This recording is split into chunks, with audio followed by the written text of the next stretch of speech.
Kevin here from Whole Fleet Diagnostics. This video we're going to show you how to disable the power derates on a Paccar MX engine for emission systems.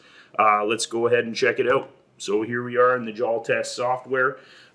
We are going to, for this example, we're just going to go into the Paccar manufacturer section. So under manufacturers, we'll find Paccar down in the corner there. For this, we'll look at the MX engine. Here's the MX engine product line here. If we go into a 2013-2014 greenhouse gas emission standard, we'll click connect, and then this will get us into our diagnostic dashboard.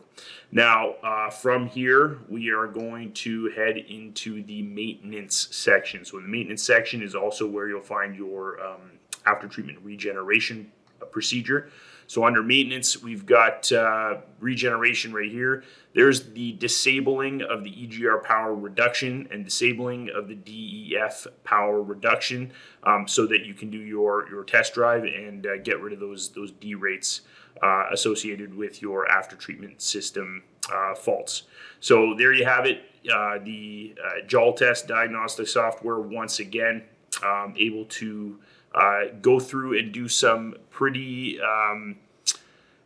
detailed dealer level functions in the software here, getting better with every update. We just got 22.2 released here, a whole bunch of extra service information and a whole bunch of extra functionalities for you. So if you have any questions, comment below. Make sure you subscribe to follow Whole Fleet Diagnostics. We'll see you next time.